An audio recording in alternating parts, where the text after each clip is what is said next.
there's no true billionaire in SA. As a black person, there's no true black billionaire in SA. There's no billionaire you can give me. Bro, give me one black billionaire in SA who's not affiliated politically. Ladies and gentlemen, welcome to the Czar Podcast. I'm joined here by my four compatriots, comprendes, my hombres. Shout out. We start here side with my boy Mobs, Larua. Then there's me, this guy, half man, half amazing, chocolate Superman. But yeah, enough about me. I'm Tabang. They also call me Titi Laza. Yes, we have another Tabang at the end there. He's also called him Lilo. And then we have this guy, Wewe, also known as Makawe. So yes, so on this podcast, pretty much we're gonna have great conversations. We're gonna have conversations on the state of politics in this country. We'll have some discussions. We'll have some arguments. We'll really make sure we push the needle here. There's no topic too brass or too big that we can't talk about. So always make sure to stay tuned and stay aware. We're here to enlighten the youth and also get some insight from the youth, because I feel like in this country we don't really have a voice. We're constantly being dictated to by old people that should be in homes, but hey, that's just how it is. So this is our host and these are our panel speakers. Let's get the show on the road. Let's do it. Yo, you forgot to mention Charles there. Charles on the cameraman. Charles on the camera. Amazing cameraman in the back. Charlie. Holding it down. Should I show myself? Oh, you can show yourself. The ladies will be like, ooh, who's this mysterious guy? Oh, Charles. Oh, I think he's so romantic. Nah. He's a rascal. He's a rascal, man. Son of a gun. Boss. Okay, this is the day. I'm your host for today. So we'll be talking about South Africa today. The GNU. Is it a GNU or is it a grand coalition? So our first topic for today is, did the ANC sell out?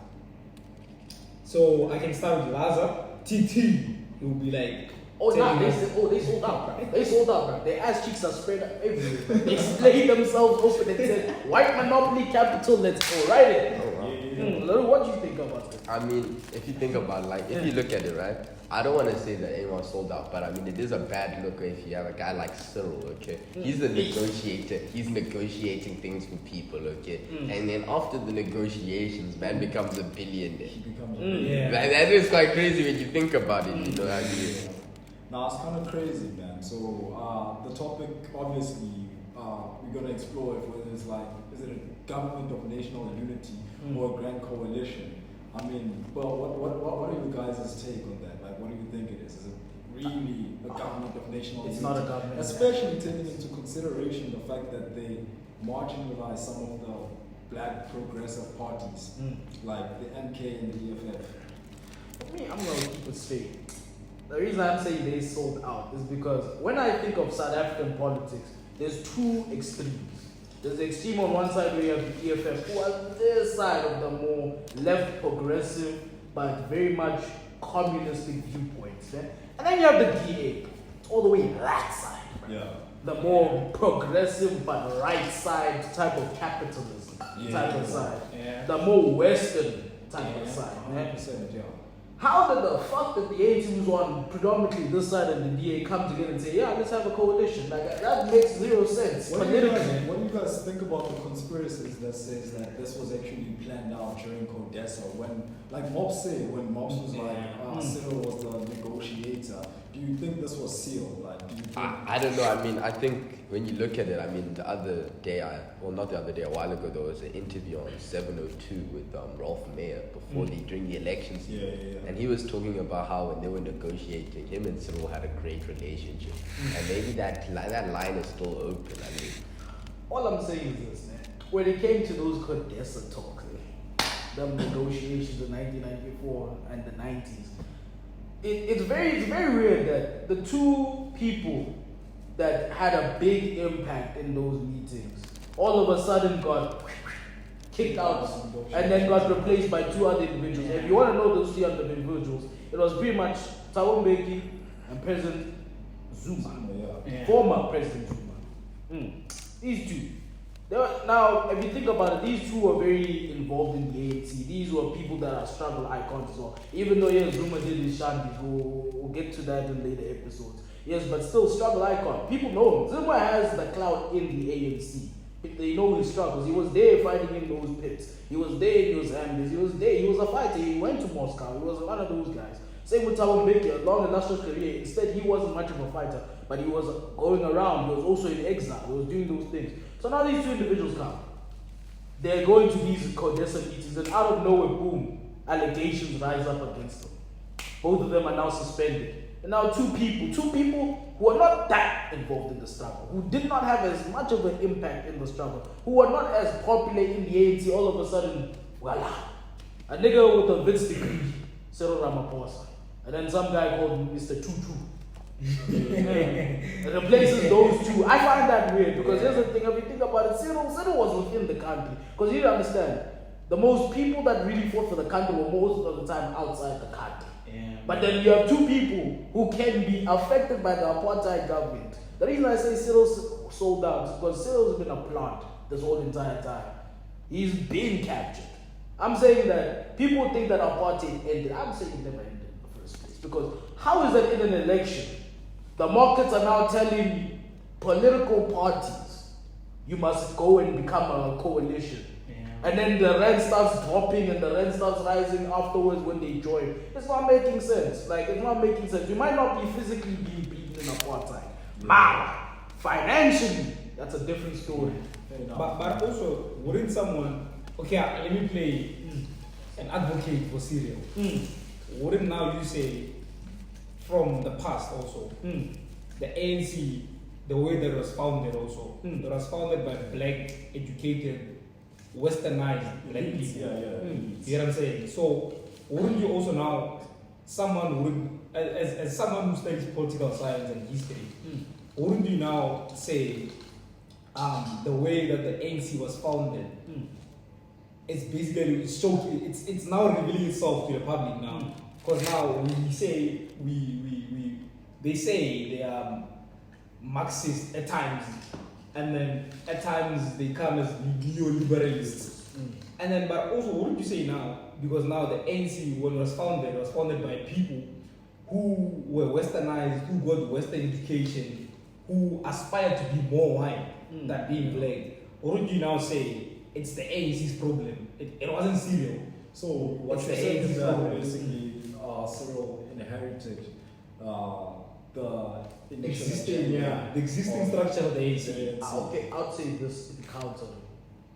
I can't see that happening because yes, the people maybe that founded the party will maybe had a Western they were guys from the missionary schools. But then leave it up because the whites here in South Africa, the ones that were in the apartheid times, they thought very differently to the Western whites. That's why you can't even link the DA to apartheid because it's different factionalization. Because the people that were in apartheid, like the party that was heading us in apartheid, they were more conservative than liberal. At least you could say with the DA, they more lean on the left side of things in American politics. But the problem with those Western leaders is that that's an education. They got an Western education. Because if they were captured at that level at that time, then people like Chris, people like Steve, people like Zuma would have all been killed long time ago before they can even rise to prominence. Because if you're already captured and you're already controlling this party, why would you now give these people who are now militarizing, they have guns, they are working with the big superpowers like Russia at the time, why wouldn't you just eliminate them? Because they're going to be a big headache later on. Okay, but also someone can debate and say, if you look at how South Africa was back in the day, the ANC volunteering to join the British during the South African War, the only war back in the day, would you now also say it's a reference of how the ANC is showcasing it? They want to be more Western. They wanted to be more Western. Because let's be honest, if you are representing a revolution, you're saying you're fighting for the revolution, why then would you ally yourself? Because the ANC joining or volunteering their service to the British, to me it came as, why couldn't you come with your own identity instead of joining the British? Do you get what I'm saying? It somehow diluted the revolution. Because now they hoped for after the South African War, if the British wins the war, they will get more rights. Do you get what I'm saying?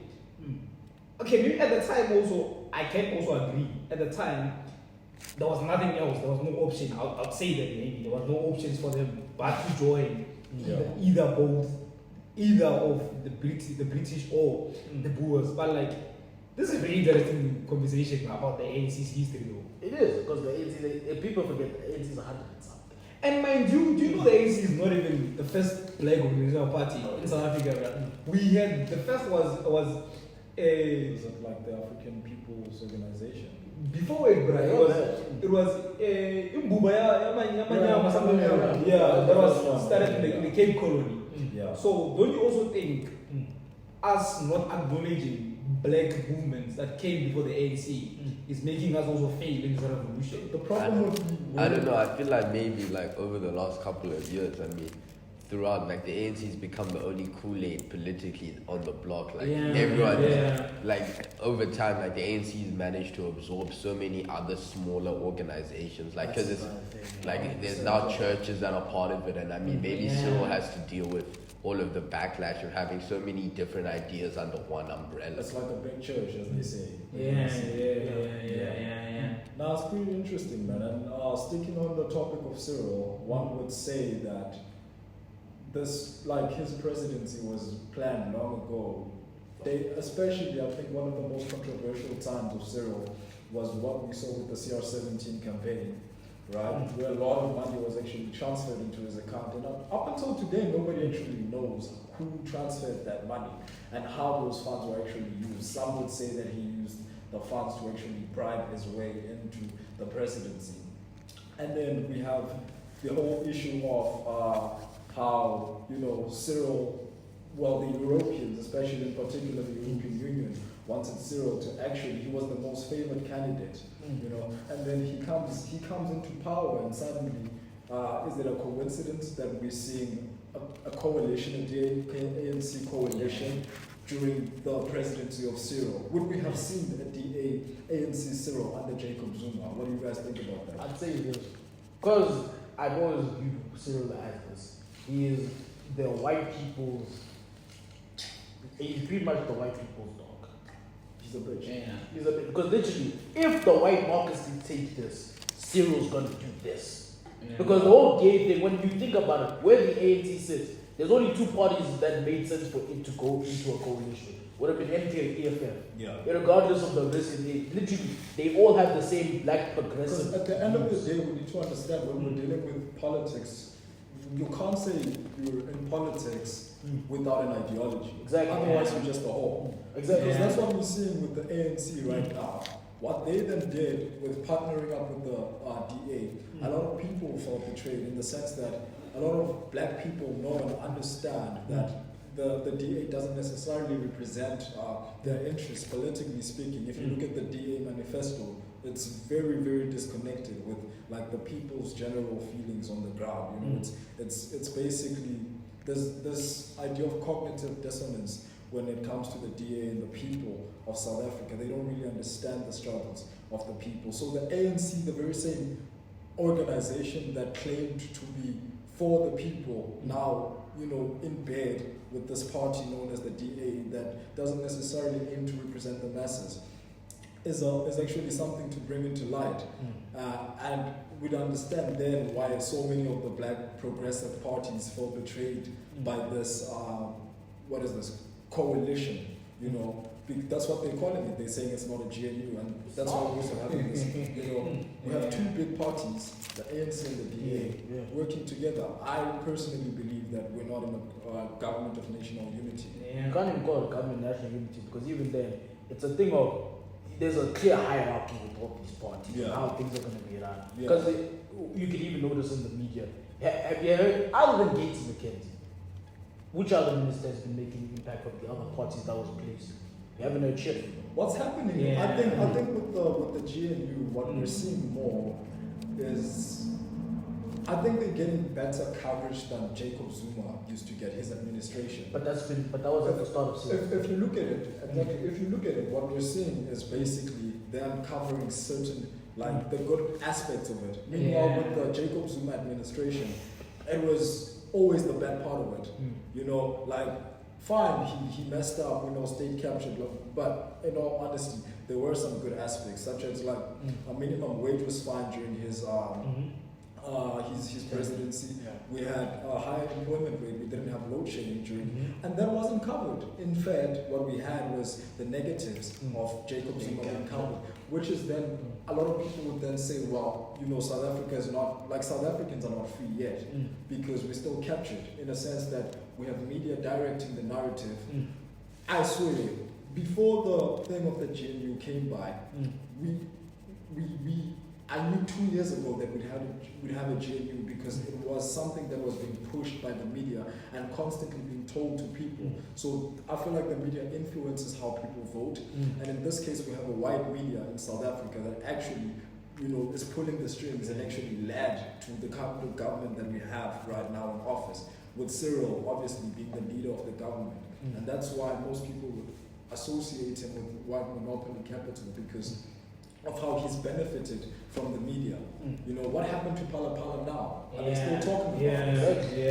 It's more like the DA just uses Pala Pala to not control, but to influence any decision the ANC makes. It's more like okay, we're gonna work with you, Mara. Just remember, any step out of line, anything we're gonna use Pala Pala to reach you. We're like, get back in line. It's like a taser. Because we need to understand that Cyril is a compromised man. The DA can vote him out at any time. Black progressive parties don't like him. The ANC, some members, some factions within the ANC, they despise him. The DA doesn't like him that much, honestly. They're just keeping him around because he's a useful idiot. In the sense that they know that they can impeach the dude anytime by bringing the motion back. And now what's going to happen is that they actually have more numbers. If Cyril, if they wanted to impeach Cyril, they could have done it at any time, like right now during this GNU. The DA has the numbers, we have MK, there's EFF, and there are some members of the ANC who are willing to actually compromise in the sense like backstab him. Especially the people who are vying for the presidency. But not even people who are vying for the presidency. Me, I have to look at it this, and you're so right with the media coverage. Think about it. Jacob Zuma's numbers in terms of how election-wise, local government and like normal government. It's not like we're claiming Jacob Zuma. Please trust us. Nobody here likes him. Please understand. We don't like that. That nigga was also a fuck. When we speak about two devils, we speak about two devils. Speak about two devils. So the niggas won't kill me, but it's fine. Please understand this. The media coverage on Cyril has been disgustingly one-sided. When it was Jacob Zuma, at any chance they got, whatever he said, they would take into it. White people striking, Zuma must go. Me, when I see Cyril's performance with the ANC, him being president still is the most baffling thing, because under Jacob Zuma, in terms of the results, we were in the 50s and 60s in terms of election results. For the first time ever, if you had to tell somebody 10 years ago that the ANC would drop under 50%, they'd look at you, they're crazy. If you told them they would be around 40%, they'd say you need to be put in a mental asylum. We were about to go under 40%. Ladies and gentlemen, that's the stuff. We literally, me and the hate matter wager were like, he thought ANC would just stick it. Guys said, nah, then go to 45% and stay around it. We didn't predict 40%. 40 was something I was saying. Okay, to people moving, Taba made the Arab Taba made a very interesting point. When he was thinking about Cyril's compromise. Then let's talk about the MK party and the EFF. Do you guys think is it an excuse for them not joining the GNU? Because let's be honest, the DA has joined and they still can issue a motion against Cyril or Palapala. And then the EFF and the MK party have been saying for them to join the GNU, Cyril must go. So do you think the EFF and MK, if they had compromised and allowed to join and agreed to join the GNU of Ramaphosa, just compromise, Ramaphosa as the president, and then they come to government instead of playing on the benches? Because let's be honest, they're outside the benches, bro. They're doing nothing. They're outside the benches. They're not in government. So do you guys think if maybe the MK party and the EFF compromised for the sake of the revolution, for the sake of the revolution and join. I don't think you could do that because I think this, man, with how the media is playing towards the DA's favor, I think it would compromise the revolution severely. Because I see the trick the DA is playing. Man. This is a long-term investment. They're not looking at just this year or the local government elections. They're looking at 2029. Yeah, 100%. Thank you so much. Yeah. I was actually about to mention that. Right now, being part of the GNU, okay, like, and I'm sorry to disturb you, but if the GNU mess up, the GNU would automatically be campaigning for MK EFF 2029. Yeah. Pretty much saying, yeah. 100%. So what's then going to happen is that the EFF and the MK just have to sit down and pray that the GNU doesn't deliver. But now the thing goes back to the media is that as citizens we're mostly controlled by the media. Is the media actually going to cover up for the fuck-ups of the current coalition that we have? Definitely, I mean, there's been a lot of positive coverage with the GNU, but also if you look at it, like the formation of the GNU initially was started to blackball and keep the MK party out of national level politics. But it was also a risk take from the ANC because the thing is, as much as we want to say the ANC is progressive, I very much think that over the years they've changed their tone on progression. 100%. I think internally the ANC has been captured to such an extent that the market will tell them and dictate. Because it was scary. For the first time ever, you saw the market because the thing is it not the market that told them to marry the DA? It literally is. They literally told me. They're like, except this is the only way. The minute they were like, oh, there's increase of an MK ANC coalition, market will crash. Yeah, but then how? It then brings into like the spotlight how much of our democracy is actually controlled by these so-called markets. And speaking in the South African context, who is the market? I mean, a lot of majority of the people. You know? And since we know that it's not the majority, clearly, we then should bring in the question: are we really living in a democracy?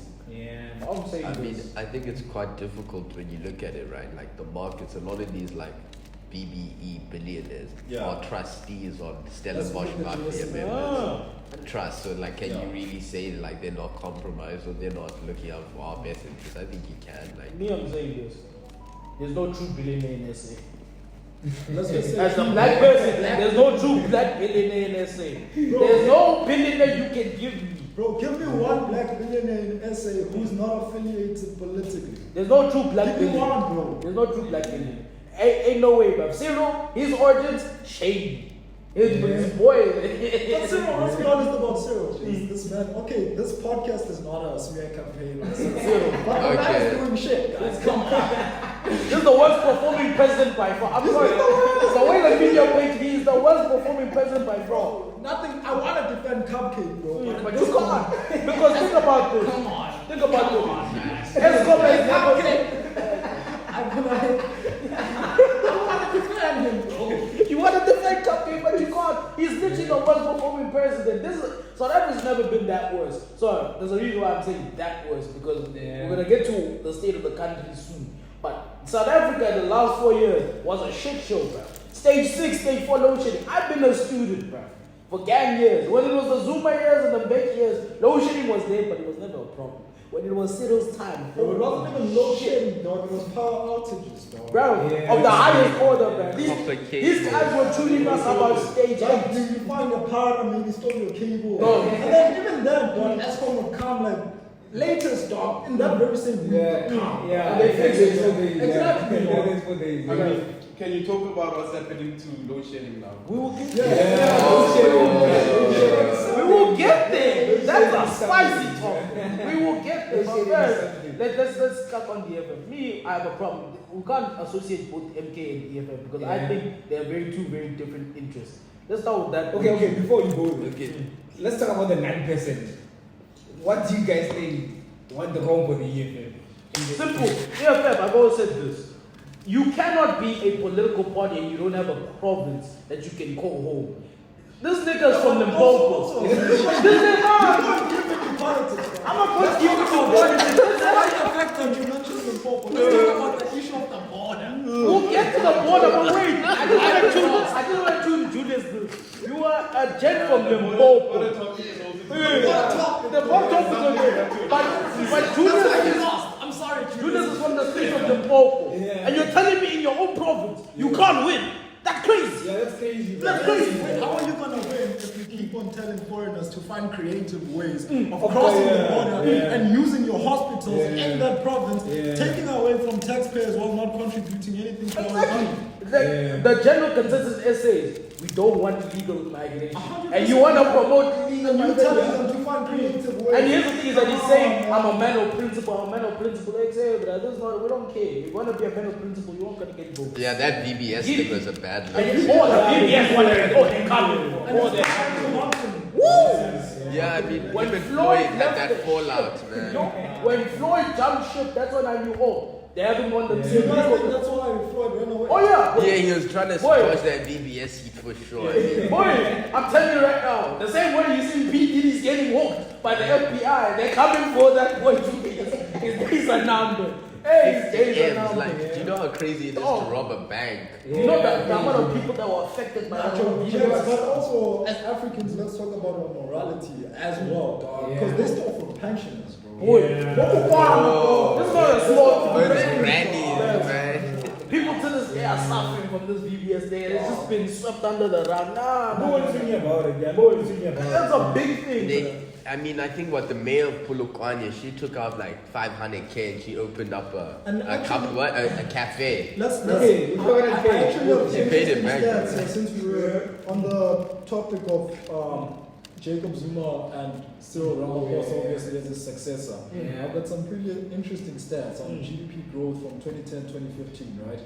This is Jacob Zuma. He had an average of like 3.2% a year. With Ramaphosa, what we have from 2018-2022, we have 0.5%. Damn. It's in the zeros, bro. The 0.5.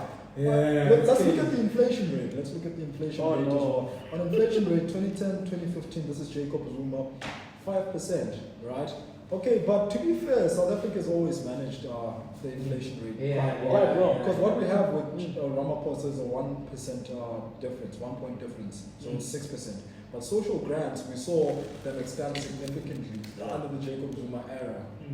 And well, Ramaphosa has basically continued that, but under like harsher fiscal pressures because GDP is not growing. The South is simply not collecting enough taxes as well to actually support people. And then with government employment, Jacob Zuma had the highest. We had the highest increase in public sector jobs.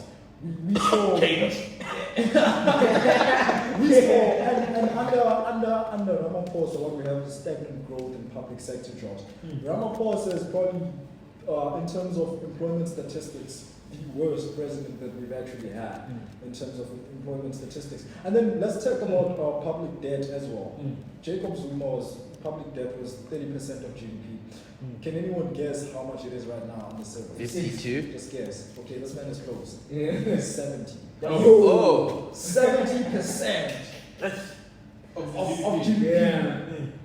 It's public debt. Whoa, we need to put some of these stats into context. Now, It came out of a fiscal year pandemic. 2010 to 2015. It came out of the Yeah. pandemic, and the very same money that they stole on the pandemic. But that's a story for another day. Yeah. But yeah, 2010, 2015, we also need to keep in mind with anything that regards GDP has a little bit of an effect because remember the World Cup happened in 2010 and that thing did numbers for us in the country. So them 2010, 2015 years, the country was balling right, because of that thing. We had a lot of money from that.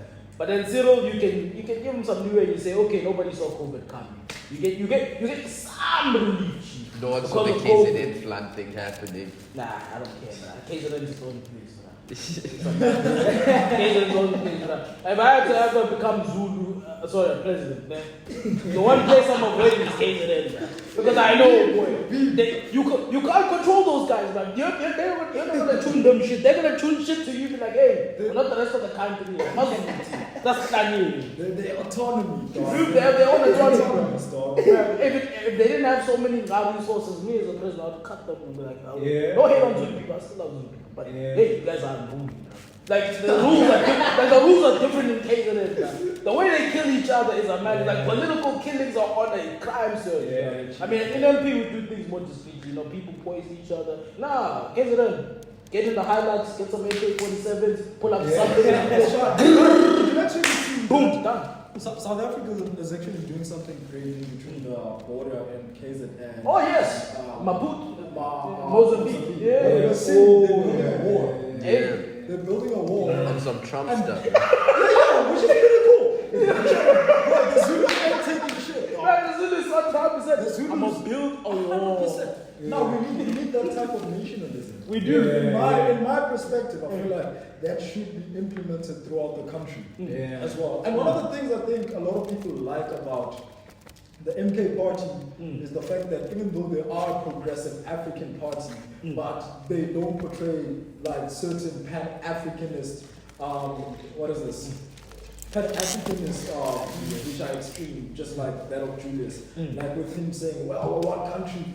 Like, you look at MK, dog, MK is clear. Yeah. They pro-South Africans, you know, they're trying to advance the average black South African's life. They're trying to improve, you know, where things went wrong, trying to bring, like, the traditional institutions back, trying to actually, you know, build the nuclear family again. There are a lot of proper values that they actually building. Well, that's obviously not considering the fact that their manifesto is quite a mess. Really, that thing's hot garbage. Exactly. But at the end of the day, a lot of people can actually, like, you know, identify with the MK in the sense that those guys are patriots.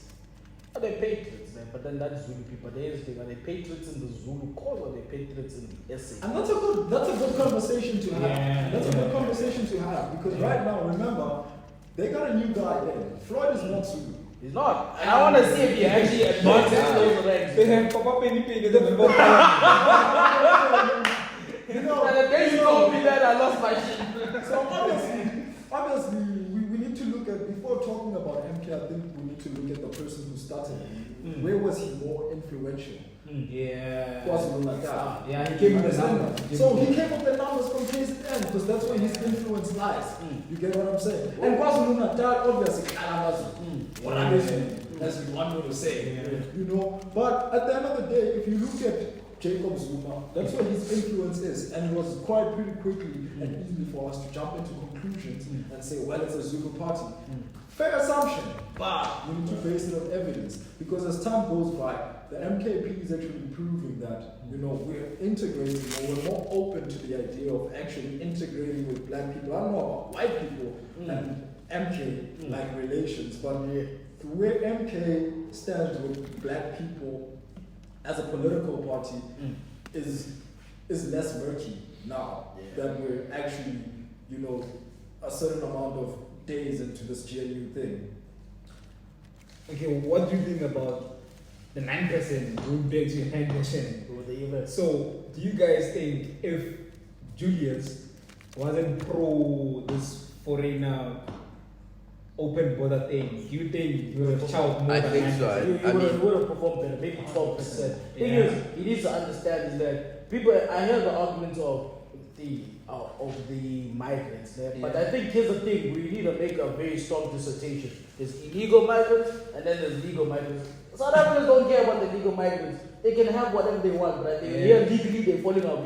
Illegal migrants are a big problem. It goes to that also. What is it when South Africans are complaining about illegal foreigners? It's called xenophobia. Exactly. Like, it's so crazy, man. What if it's It's so crazy. What if it's xenophobia? No, dog, like, if South Africans complain, look at the Miss South Africa, Chilima.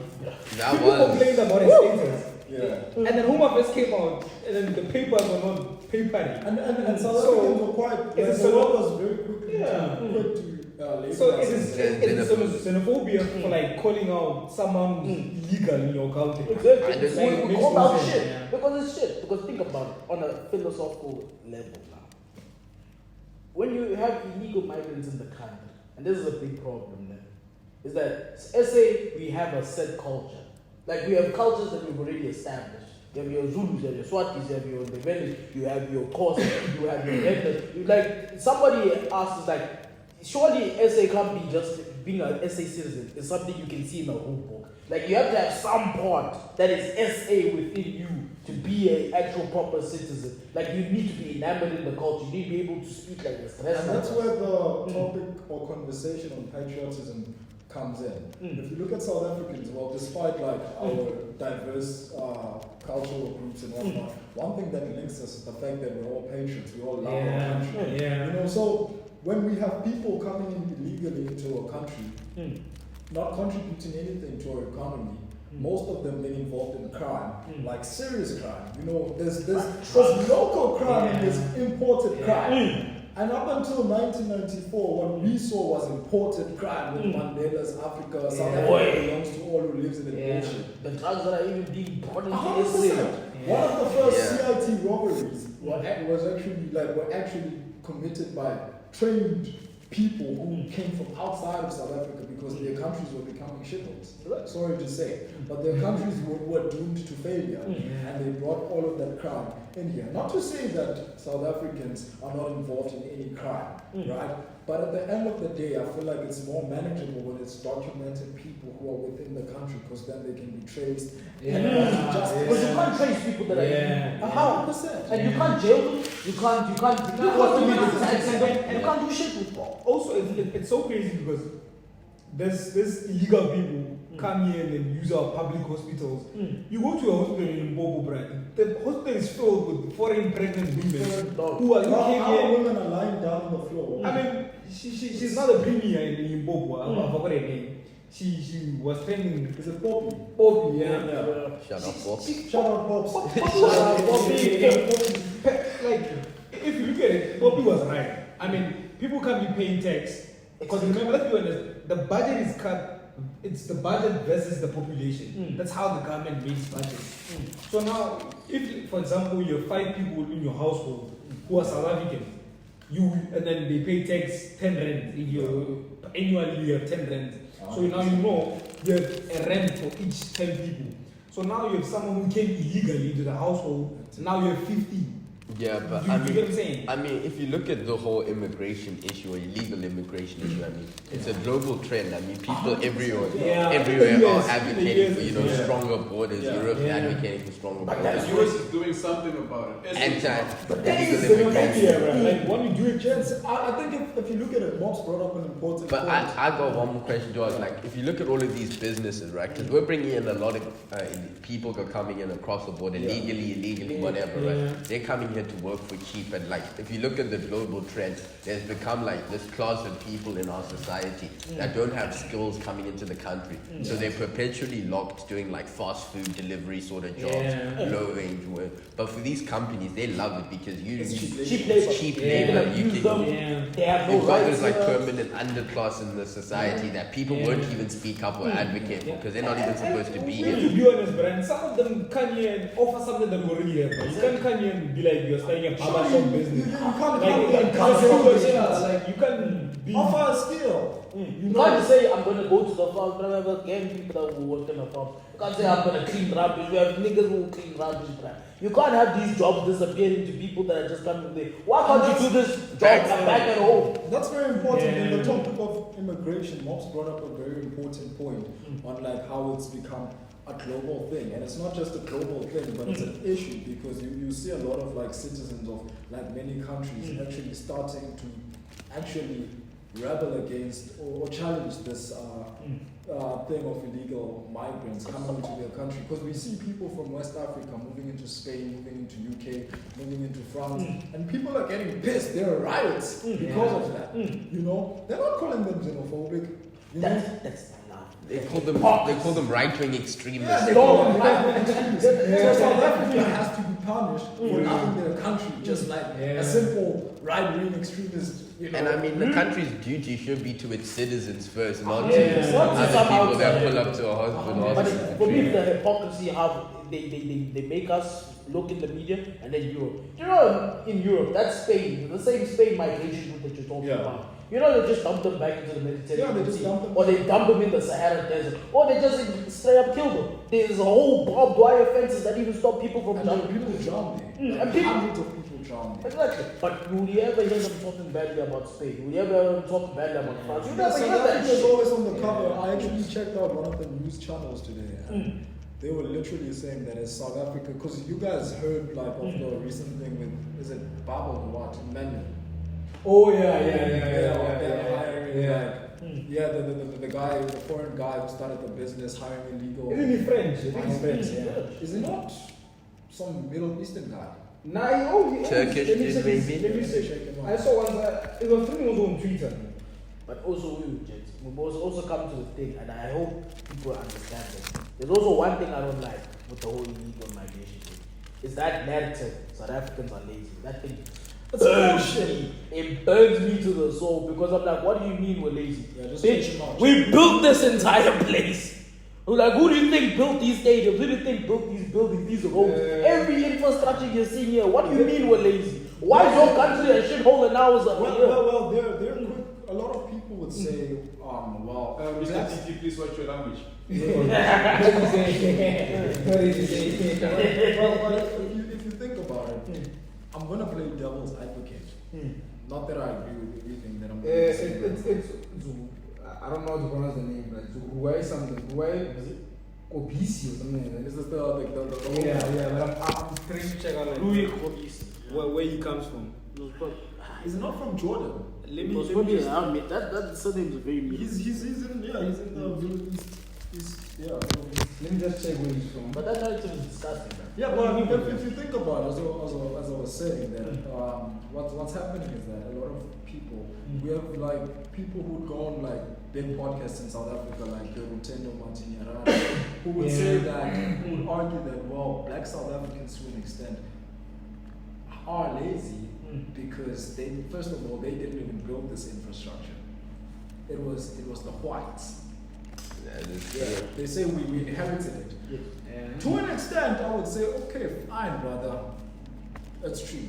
The white South Africans did build most of the No, they planned it. But in Who were terms the of, bricklayers? I mean, They weren't white. fair enough. But They weren't white. but they were the brain. When apartheid was happening, you think they just saw this whole entire population of 74% and said, yeah, we'll just beat them up. We're not going to use them for any hard Fair labor." enough. But what I'm gonna say then is that, okay, now apartheid is supposedly over, you know, but let's talk about maintenance. We've clearly done a great job as like a black government, as black South Africans. You go to SARS, you go to our stats essay, you go to our reserve bank, you find competent black people who are keeping the infrastructure of South Africa running. You can't call those people lazy. Our bureaucracy is working, bro. That's why our country is still standing. That's why we still have one of the best financial systems in the world. You know, as unequal as the country might be, fine, certain things we're working on. But at the end of the day, I feel like credit needs to be given where due, because at the end of the day, South Africans, black South Africans, are keeping this country afloat. You know, black South Africans are waking up every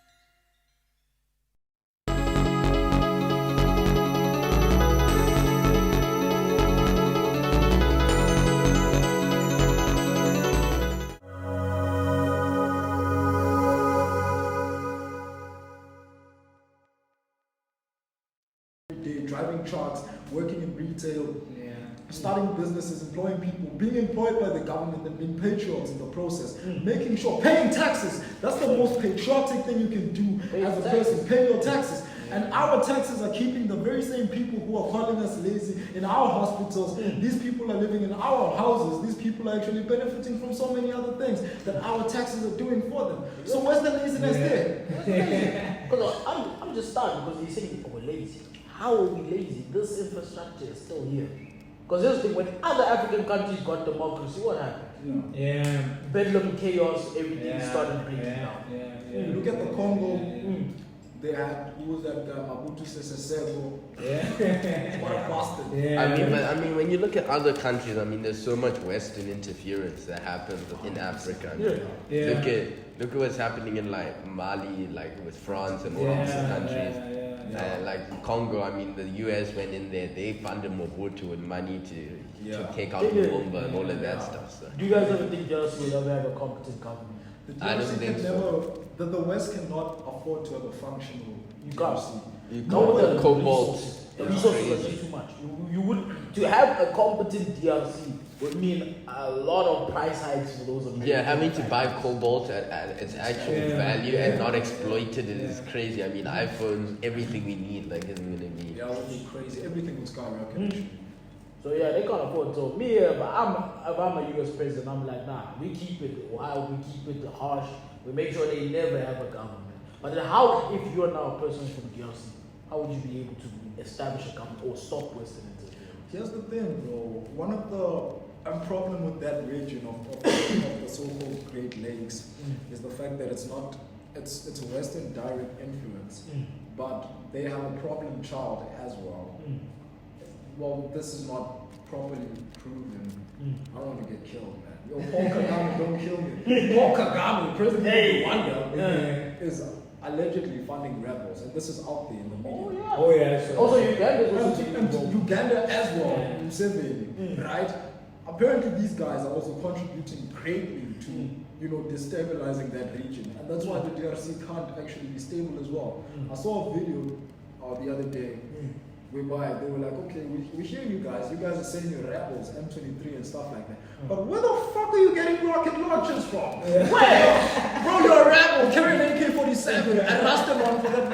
Who's giving you all this? rocket launchers. I see the minute I start seeing them start shooting ICBMs, I'm like, for a second. The minute any terrorist organization starts having They don't have ICBMs, ICBM. Nah. They have rockets. Look, they got rockets and they got nice stuff. And they have the supply. These guys are fucking, boy, these guys are well-equipped, even better than some governments in Africa. And they're just terrorists, bro. You think they could take Lesotho They time? can definitely. But Lesotho, right? You see that? You see also Lesotho. Lesotho is pushing to get the Northern Cape, right? they're not gonna get. They want to get the Northern Cape. We'll fight. They're saying it's part of Lesotho. But they Part said of the there was- Lesotho yeah, kingdom. They said there was part of MP, but they said Bushbuck Yeah. was part of Lesotho. We're just gonna be like half a second, man. Yeah, nah, I don't think. But even I don't think the 4 people in the Northern Cape would be happy about that. Exactly. Yeah. Yeah, they wouldn't be happy about that. Imagine kids in their horses and their Googles go there. It's something that would be. But also, just on back on the illegal migrant thing, another problematic group of illegal migrants, the boys from Lesotho. Hey, fucking up. Yeah, the mines, bro. Yo. The mines. And those guys Bro. are armed, eh? Well, I saw them taking out AK-47 from their blankets. yeah, and they were there. They would be saying your police won't do shit, bro. SA is a foreigner's paradise. It's a wonderful paradise. And you hear them be like, we don't need your sticking content, but they're still inside the So, I mean, you think what about the guys from, a little bit up north, Zimbabwe? Zimbabweans.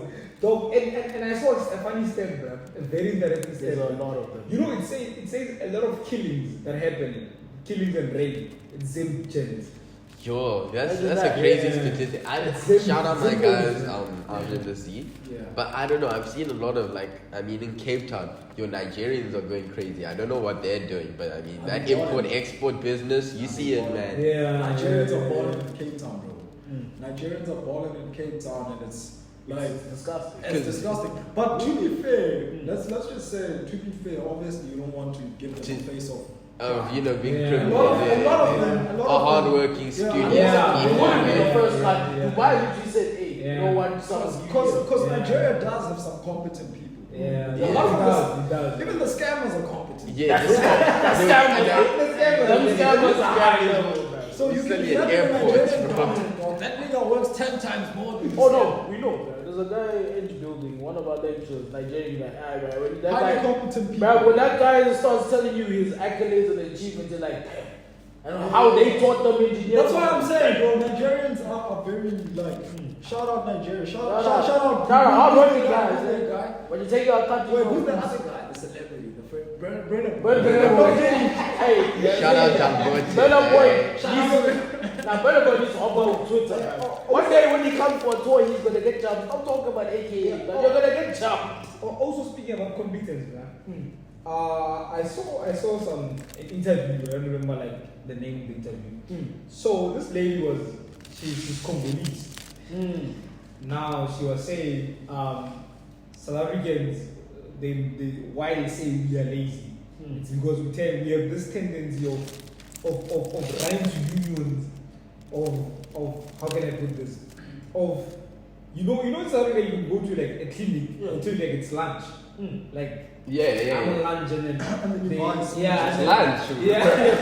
But then is that wrong? Is that not what the constitution like it's like the history of the country. She's challenging that. Don't you think like that culture also, our culture of always wanting to like it's a job, I love it. Yeah. Like it's a job. Yeah. Don't you think also our culture is perpetuating the private sector to take foreigners? Fair enough. No, I'd say this. Possible. Whether or not they had the That's culture very or not, possible. profit will always drive business owners. That's More than true. humanity, more than Because profit will always but listen, drive. Lazar, I tell you work 8 hours. And then let's say you take 2 hours a break during your 8 hours. You have a last day. You know, do you do that? Like there's literally 2 people on the line, right? They're gonna close. I'm closing. Couldn't you take the two left, right? Do you get what I'm saying? And then this foreign O's, bro, they don't care about the time, right? They work. They deliver, right? 7 in the morning, 10 in the night. But you know Moody Blue. You study studies, bro. Yeah. Moody Blue. You find them 24/7. They've got Zimbabwe machines there, right? Those guys Those don't guys no rest. Those guys work. Problem is with that way of thinking, crowd is this. Are they working that hard by choice or they're working that hard because they have the threat of being fired?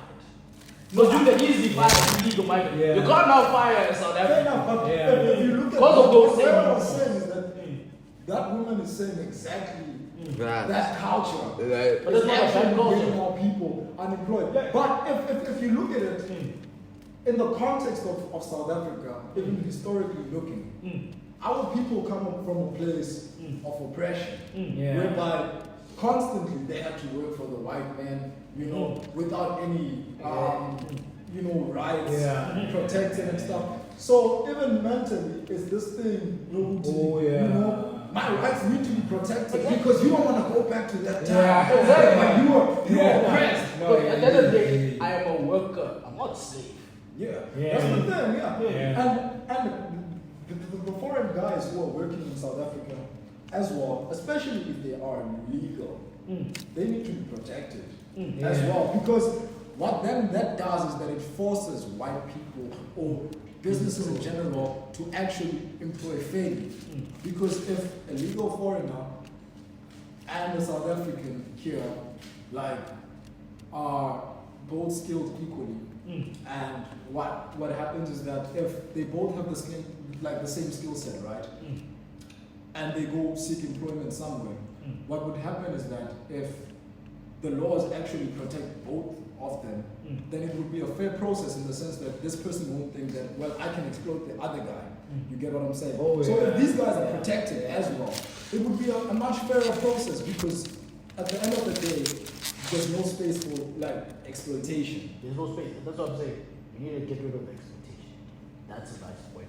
Get rid of the exploitation part of it, but then that would be hard to push through policy. Now the reason I'm saying I really don't want illegal migrants here is very simple. When you go break a law in SA, let's say you hit mobs in the face, mobs report you to the police. You're gonna get put in jail. You're gonna have a whole statement written. This is the ideal South Africa. Yeah. But here's the thing: you just did an illegal act, but you are getting punitive action against you. Yeah. What's in the front? What was the front word I just used when I described that migrant? Illegal. Yeah. You're breaking the law. Yeah. So what now gives you the right to not be put in a prison cell or be punitively dealt with? But then if I go hit someone, I will be dealt with Here's the punitively. thing, bro. We're not even supposed, It's this conversation, I don't understand why there are people who want to protect illegal migrants or illegal migration. I understand the human aspect of it. Okay, fine, these people have human rights and whatnot. But at the end of the day, if you're in the country illegally, everything you do in the country, from eating cereal, Exactly. illegal. From spending money is illegal because you shouldn't be here. Exactly. You're breaking the law, and that's what pains me. Exactly. How many pointers we have on the agenda? And then so now okay, coming back to like local politics. MK EFF. Okay, we've talked about the 9%. Let's talk about the MK. Okay. The rise like 15% from nowhere, man. No one's. Okay, we knew that Zuma was gonna get the numbers. I mean, when we saw the MK party Yeah. coming up cooking, I feel like everyone kind of felt like this election season there were a lot of disenfranchised people. And I felt like the ANC had done them out. The EFF is moving a bit too progressively for their liking. There was a lot of people that felt like, Jacob Zuma could be the guy. But I think the biggest criticism of the MK party that I've seen is, what if this is just a big scheme by Zuma to win political power and get back into office and manipulate things from there? I think that's where people could probably criticize the MK most. Yeah. But I feel like there was definitely an appetite. For people to like associate with the MK's views. Okay. Also, but let's talk about how the ANC is so comfortable with the DA running with the media, man. Have you seen the ministers over the DA, man? They're everywhere, man. They are everywhere. I'm telling you, man, in 2026, 2029, the DA is gonna be like, we deliver. Let's be honest, the DA is delivering things that we've been talking about. The basics that every South African has been talking about. We've been talking about how our basic education needs to be nationalized. We've been talking about how the benchmark of, instead of us nationalizing the private schools, why can't we develop our public schools to like reach that benchmark, right? DA is answering questions that are basic. Thing is they're delivering, which the ANC has been failing. And also the ANC is so chilling, right? It's so chilling letting the DA run away with the media. I think it's just media marketing. News 24 is owned by largely, I think it's Johan Rupert and these guys. So you look at the media, they're definitely going to portray okay, the DA needs to win, because for them it's make or break, right? This is their one. This is like that sort of season where if they do everything right, boom, the election, they can hit the ground running in 2029. But I don't think the DA could ever win an election in South Africa. Yeah, they would not win an outright majority, but I can see them getting to 40%. Applying pressure, possibly. Because they don't need to win. Your 40 is also 30. I can see them getting 30. No, you know what I'm saying 40. No, I'm saying 40. It's too high. No, I'm That's saying like ANC right now. No, you know what I'm saying? Why 40? Because a lot of things have changed because of this election point. I think for the first time ever, South Africans are more willing and open to the idea of a DA government. Not a DA full government, but DA, but then with other people. Because at the end of the day, South Africa's in a better place right now than it's been in years. But let's be honest though, when we say South Africa is in a better place and it's been in for years, do you believe that? Because let's keep it real. We have MK, we have let's just say the Progressive Caucus. We've got those parties there, and together, whatever percentage they got, those are South Africans talking, like voicing out their opinions about which parties they want to rule them. Would you say those people would share the same sentiment as you by saying that South Africa is in a better place, but wow, would that these people? I'd say this with the sentiment, man. The reason I'm saying South Africa is in a better place, man, that even when I was in MP, man, the service delivery was done to the core before the election. Like 2 years before the election, service delivery was poor. Grass was growing everywhere, things were not being maintained. Right after the election, everything is starting to get moved. Everything's starting to get clean. Everything, like there was movement for the first time in the country. And then we'll get to the load shedding thing. I want you to understand, man. I remember load shedding all the way from 2007. I was there. I was a little boy sitting there watching the TV. When they started saying that, for the first time South Africa will have blackouts, will be a controlled system of blackout. Like, I remember that day on News 24, man. We've had load shedding damn near for 80% of our schooling career. For the first time ever. Half of my life, bro. What do you mean food? Bro, half of your life. More than half of your life. You have known load shedding. We're the generation that knows load shedding. Actually, our generation's gone through a lot, but we're the generation that knows load shedding. For all of a sudden, boom, for the last, how many months is it? How many days is it? 5, 6, 7 months. Nothing. Not stage 1, And not also- stage 2. Remember the rulers that the greed was gonna reach a blackout. We're gonna reach a blackout. Stage. What's going on with the blackout now? Yeah. They had credible, they had credible scientists, engineers, analysts, former ESCOM niggas. Same with their chest. The Who greed hit is stage the 8. Yeah, the greed. Total darkness. I mean, you think in winter we're about to get pumped Did by they release something about what's happening with load shedding? Like, nothing. they- They're silent. Who's this? Ramaphosa is really saying the greed is performing. He's saying, Yeah, it's I mean, when they're How? stealing like 18 M's a month out of ESCOM. And we need to speak about Ramaphosa, bruh. Ramaphosa is a That bullshitter. Bro, He's mastered the art of bullshit. Let's be honest, bro. Like, I read Fanon's book, bro. He was saying, for the people who are educated, bro, they have this thing of, dog, can't he lay his reasons to a layman, bro? Instead of using this technical engineering. no, he won't because he knows. He's Because trying to let's be honest, bullshit you, bro. bro. This man literally told Julius he's down in politics. Hey, he just said, Yo, this is a very complex question that requires a knowledge of engineering and whatnot, and Julius was silent. that's Yeah. literally something else. I mean, bro, Straight out of the engineering textbook. You're asking too many questions. we have lights from May, June, July, August, September, October, for And 6 what months. coincidence? Why May? For What 6 was months. happening during May? Out of nowhere, man. The lights Yeah. just stayed on. It was For stage election. 1, not stage 2, nothing. Elections. Because maybe if it was like stage 1, stage 2 consistently, I'd be like, okay, sure, that's fine. What happened to the Raider, Andre the Raider, the former who was coming out with files? He disappeared. It now. disappeared. I think he's left the country, yeah? Imagine, niggas fleeing the country. Yeah, but I mean, they did try to, they tried to poison him. Imagine. And then they bugged him. His They bugged- COVID. Yeah, they bugged his office. Because I mean, he came out and he was like, yeah, prominent people are stealing a lot of money every month out of ESCOM. And I mean, with the way the lights were open, it's probably true, man. Because out of nowhere, for the first time, my wearing power continues. What have we become, gentlemen? And maybe I'm the only one who notices this, but I don't feel comfortable, man. I got comfortable with lotion because, like, you know what? This is the country I'm in. This is lotion. Because now it brings a sense of anger in me. Because I'm like, what did you do differently this time that worked so well? And it that we just have changed power? so quickly. You're telling me we could have been doing this the whole time? Right? Okay, but also, bro, don't you think that us also South Africans, bro? South Africans, we are so comfortable with.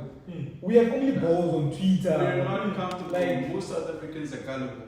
They're gullible. Gullible, yeah. Like, they're gullible. Like, look, let's be honest, bro. On Twitter, right, you'll be finding that some people are angry, bro. People have a big voice on Yeah, Twitter, but like right? People, social Active, media has like active, institutionalized them, if I can put it like that. Yeah. People don't know how to raise their voices, they know how to type it out. Yeah, Yeah, they yeah. don't know how When it to. comes to them talking, Collective action is something when we it comes don't to them have talking, anymore. Yeah. if we wanted to like solve whatever's happening in SA, we could have had like protests. Yeah. We could have done something significant. Not something basic, bro. Vote, bro. Politicians, If you yeah. guys get off jail, vote. Like, show up, vote. Yeah. You make your voice heard, man, and then we move, bro. I Because mean, this thing of, you know, bro, we are voting, people are chilling in cooler boxes, bro. Like, and they're like, what difference is gonna make? Like, let's be honest. Just go vote. You don't know, man. Like, you don't know. That's your vote is your voice, bro. I mean, apart from voting, I think we needed a change of leadership. The whole structure, yeah. like all the political parties we have today, we need to change them all. We need like young people, fresh blood. Yeah. New Old political heads, party. I'm sorry, but I don't feel comfortable with 60 to 70-year-old to 90-year-old men leading the country. Yeah, and bro. that They're time, too old. and that time they've said retirement in like 60 years, bro. And they're in parliament like 70, 80. But But that's it, let's actually talk about young people in politics. Like, to what extent is the average young South African genuinely interested in, like, Probably not that Politics. interested. Like, Not, when you talk about politics, and you know, being a politician, as a lot of people would say, is a calling, in the sense that if you're a traditional healer in African traditions, it's a calling. You don't expect to get rich from that. Come on. yeah. But we look at the average young South African right now, and their life is based mainly on materialism. Yeah. Now, are those the type of people who would be in politics genuinely for the sake of being politicians and actually delivering for the people or for status and actually chasing that materialistic side of politics, the benefits? It makes sense. But I these young hear people, him, I hear him, yeah. let's look at it. It's what they've been told by the people who are in like parliament now. Have you ever seen like videos trending of that guy wearing the ANC t-shirt? Oh, yeah. I'm sure he's a big guy in ANC. Yeah. But look at what he's doing. Yeah, but you just look at young people genuinely in South Africa. I feel like we're number one with the weakest, like in terms of activism that we've ever been. We flipping, protesting over colored flags. I don't want to say which flag it is. I'm sorry. It's the first episode. Multiple colors. We're protesting over really, asinine things that don't really impact us that much. You know what I'm saying? We're protesting over grants. We're protesting over, stupid stuff that don't necessarily build us up as a generation. So it then speaks to the activism aspect of young South Africans. Like, where are we, politically speaking? Are we still educating ourselves, in terms of politics? You look at documentaries of your Chris Hannies, you hear Mama Naledi Pandor speaking. And one of the most common things these activists would say that, well, during our time, the reason why we're so knowledgeable is because we sit down and read newspapers. And I say each and every young South African should read a newspaper. No, I'm simply saying, take the time, get off social media, stop the endless scrolling, and actually make the time to actually educate yourself on current affairs, educate yourself on the country, on the trajectory of your country, so that you can be an activist, a well-informed activist, and so that you can actually influence the direction of your life as well. You get me? Yeah. We don't want to be sitting with a generation of South Africans who only know conga and popping champagnes, because that's the conversations we're having.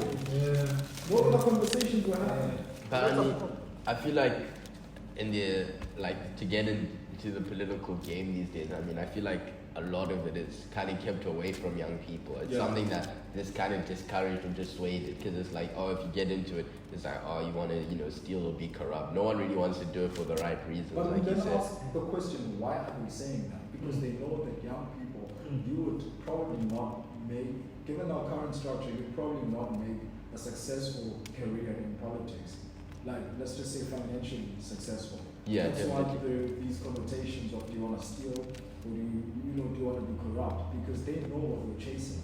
We want money, bro. Yeah. We want the bag, bro. And in most cases, it's rather unfortunate that if you're going to be someone who's in politics for all the good reasons, you might die broke. You might die without driving that Porsche. Yeah. You might die without actually living in that penthouse that you want to live in Cape Town. Yeah. Because it's rather unfortunate. They don't glamorize. They don't glamorize the true ones. The true one, they don't glamorize. They don't glamorize the truth. You have to be a politician 24/7. Think about it. 100%.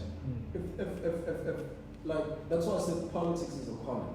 You look at the political people who brought up political ideologies. You look at people who actually committed their lives to politics. Yeah. Those people had nothing, bro. Yeah. What did Chris Hani die with? Nothing.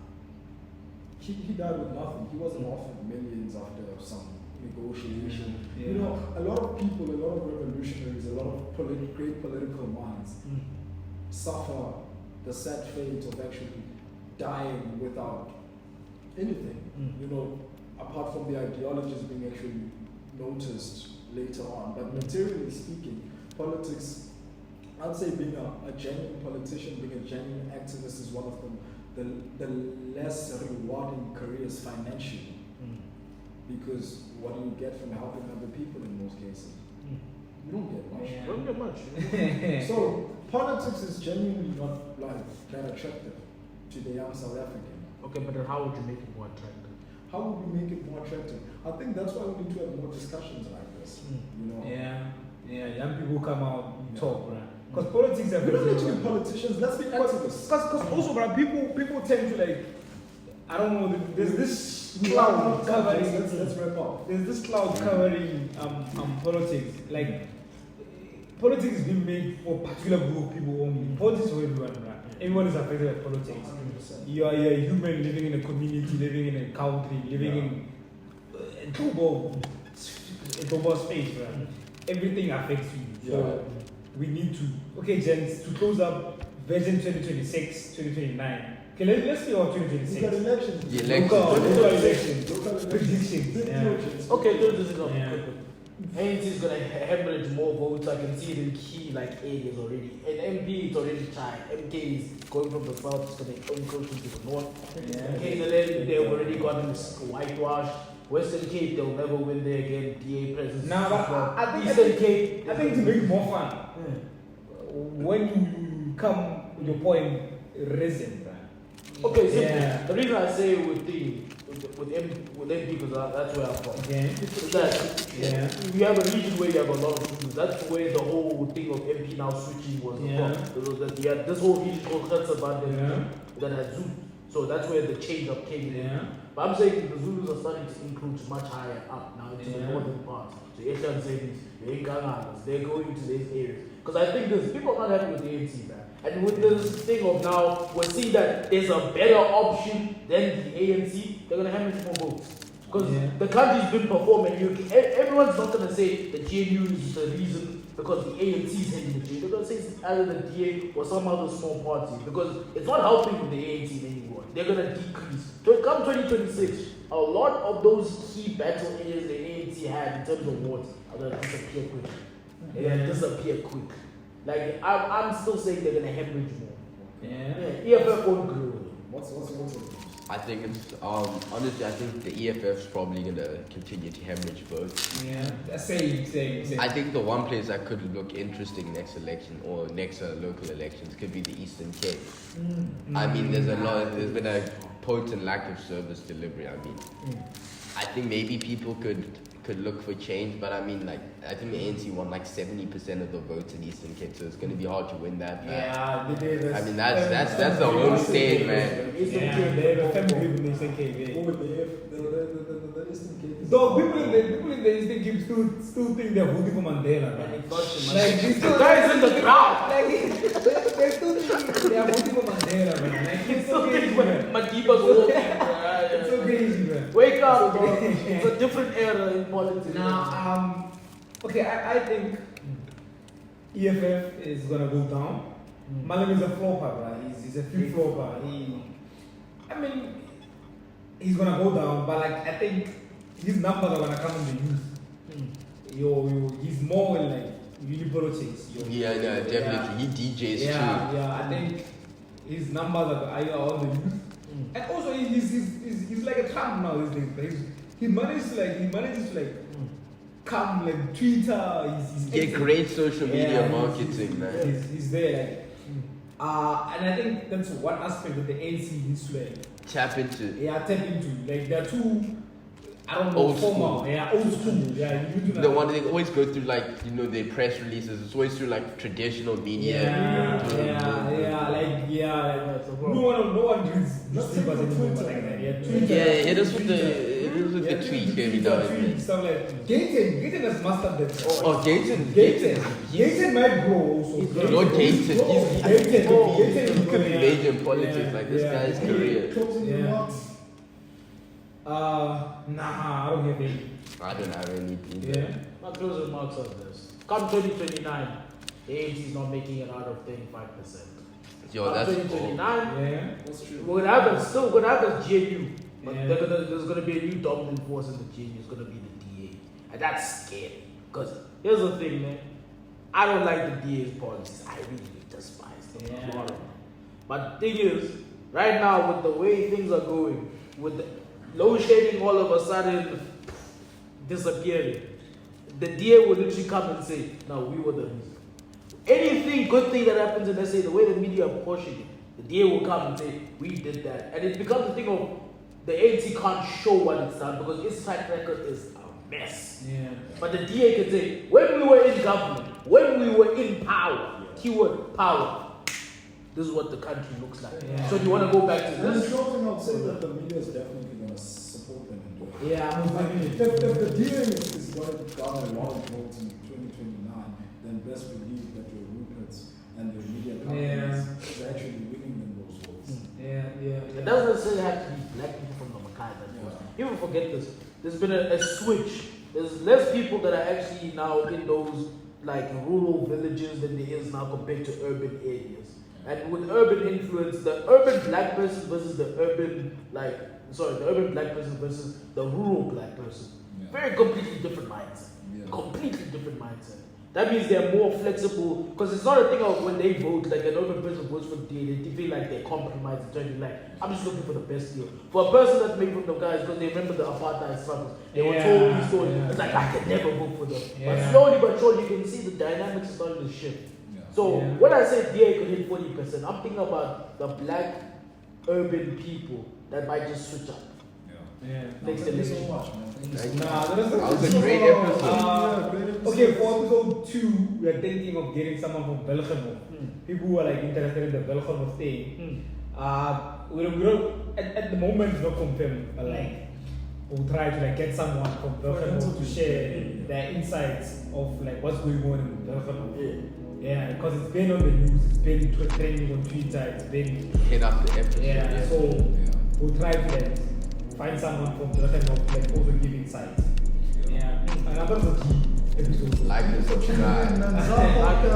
Don't forget to like hit that Hit like attack. button. Yes, sir. Hit the like button. In attacks. Tags, go! Hey subscribers, I'm back! Subscribe! We need a